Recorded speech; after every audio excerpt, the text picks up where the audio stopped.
Hello everyone, welcome to CineTube, তোমাদের নিজেদের entertainment hub. এখানে তোমরা পাবে movie explanation, web series recap, drama analyse আর ফেভারিট অ্যানিমে স্টোরিজ। সব কিছু একদম সহজ ভাষায় গল্পের মতন করে। ভালো লাগুক অ্যাকশন, থ্রিলার, রোমান্স বা ইমোশন, সিনেটিউবে আছে সব কিছুর মজাদার ব্যাখ্যা।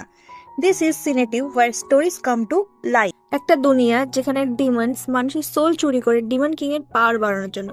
প্রতিটা জেনারেশনে জন্ম নেয় এই তিনজন চোজেন ওয়ারিয়ার, যারা মিউজিকের পাওয়ার দিয়ে ক্রিয়েট করে একটা ম্যাজিক্যাল শিল্ড, হরমোনস। এই হরমোনস মানুষকে রক্ষা করে ডিমন্সদের হাত থেকে। এইবারে জেনারেশনের দায়িত্ব পড়েছে তিনটি মেয়ের উপর, রুমি, মীরা আর জয়ী। তারা এক কেপ আপ গার্ল গ্রুপ হান্টার্সের সদস্য। এইবার আসি আমরা মুভির থার্ড মেন ক্যারেক্টার মীরা, যে কিনা স্পয়েল রিচ গার্ল, যে কিনা কারোর কথা শোনে না এবং সে একটু ব্যাডিস অ্যাটিটিউড রাখা মেয়ে। এবার আসি আমরা মুভির সেকেন্ড মেন ক্যারেক্টার জয়ী, যে ব্রুকলিন শহর থেকে উঠে এসেছে। তাকে দেখতে মিষ্টি, কিন্তু যখন সে র্যাপ করে তখন তাকে দেখে মনে হয় বাঘ গর্জন করছে। রুমি, তার ব্যাকস্টোরিটা হেভি। তার মা ছিল একসময় ফেমাস কেপ অপ আইডল, কিন্তু এক অ্যাক্সিডেন্টে মারা যায় যখন রুমি ছিল একদম ছোট। রুমিকে বড় করেছে তারই মায়ের পুরনো গ্রুপের এক মেম্বার সেলিন, কারণ সেলিন রুমির মাকে কথা দিয়েছিল রুমিকে দেখে রাখবে। সেলিন রুমিকে বড় করে ঠিকই, কিন্তু not in a loving way, রুমিকে কেবল একটা পারফেক্ট আইডল বানানোর জন্য। এইবার আমরা দেখি কনসার্ট শুরু হতে চলেছে। প্রচুর ফ্যান্সরা হান্ট্রেক্স হান্ট্রেক্স বলে চিৎকার করছে, কিন্তু গার্লস এখনো প্লেনে স্ন্যাকিং অন রামেন। ভাই, কে পপ কনসার্টের আগে রামেন খায়? ওকে, আমি জানি এই কথাগুলো শোনার পর আমাকে অনেকেই গালি দেবে, but let me explain this guys. So basically K pop আর্টিস্টরা খুব স্ট্রিক্ট ডায়েট প্ল্যানে থাকে, মানে খুব স্ট্রিক্ট ডায়েট, আর পারফরমেন্সের আগে আইডল আরও ডায়েট মেনটেন করে যাতে তাদের পারফেক্ট লাগে আর আমাদের ভালো মোমেন্ট গিফট করতে পারে। এনিওয়েজ, আবারও ফিরে আসা যাক।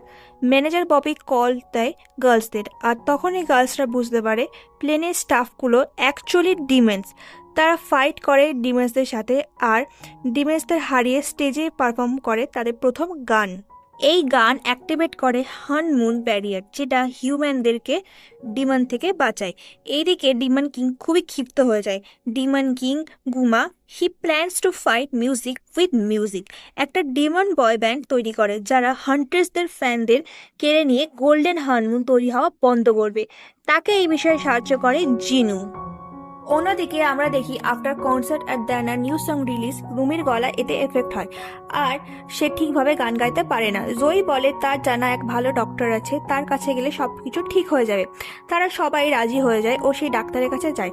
ডাক্তারকে দেখিয়ে রুমিরা যখন আসছিল তখন তাদের সাথে দেখা হয় ডিমন কিং এর তৈরি করা নিউ ডিমন বয় ব্যান্ড, কিন্তু তখনও হান্টার্সরা এই বয় ব্যান্ডের ব্যাপারে কিছুই জানতো না।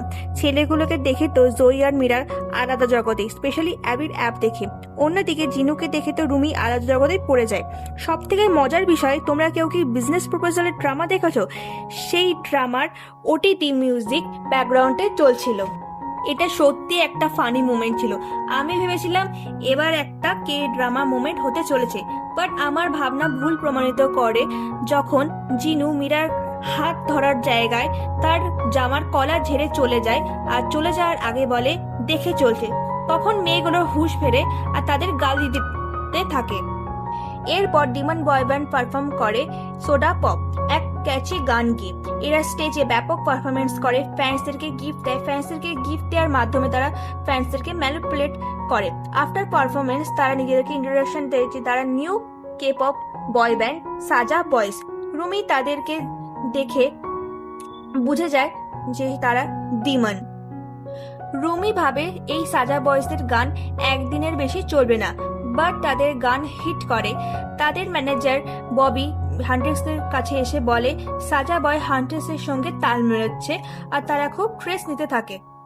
গার্লসরা ভাবে সাজা বয়েজদের উপর প্রতিশোধ নেবে, ভ্যারাইটি শোতে ট্রাই করে সাজা বয়েজদেরকে ডিস্ট্রয় করতে, কিন্তু সাজা বয়েজরা ব্যাকফায়ার করে। ফ্যান্সরা হঠাৎ করেই টার্ন করে হান্টার্সদের বিরুদ্ধে। অন্যদিকে হান্টার্সের সাথে সাজা বয়েজ আর ডিমনদের ফাইট হয়। সেখানে জিনু ডিসকভার করে রুমি হাফ ডিমন আর হাফ হান্ট্রেক্স।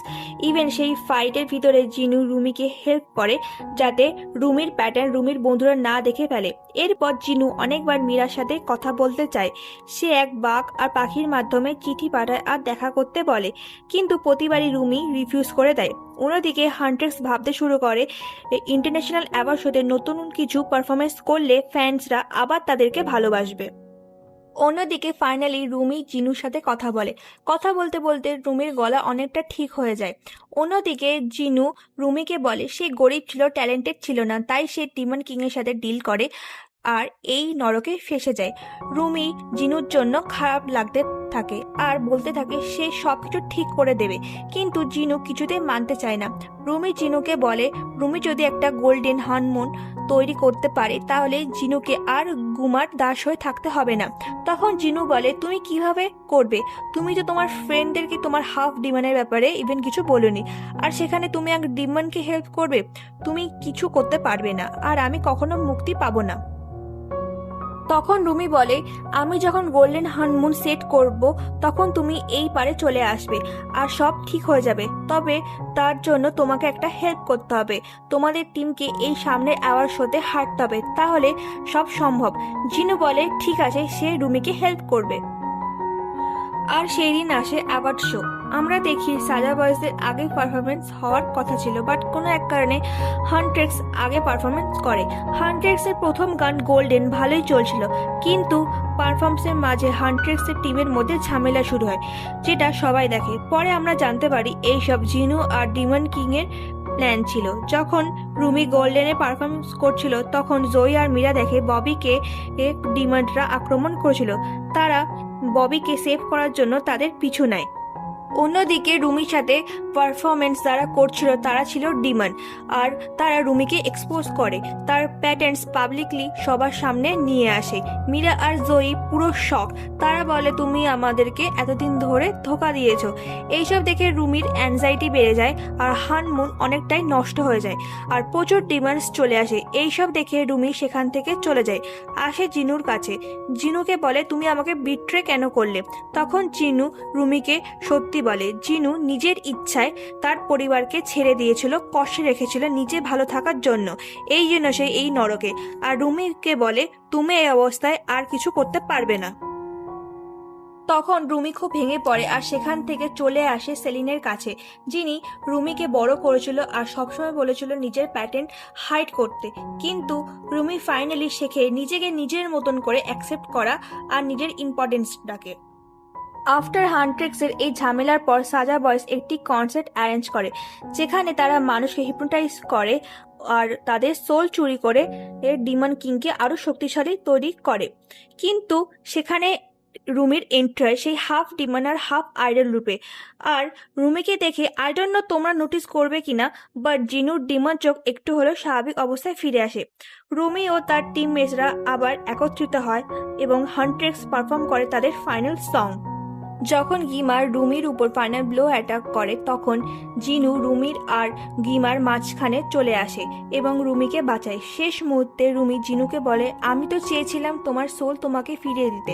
তখন জিনু বলে যে তুমি অলরেডি আমাকে আমার সোল ফিরিয়ে দিয়েছো, এখন আমার এই সোল তোমাকে দিলাম বলে নিজেকে স্যাক্রিফাইস করে। এরপর রুমি তার সব শক্তি দিয়ে গিমাকে অ্যাটাক করে এবং গিমা হেরে যায়।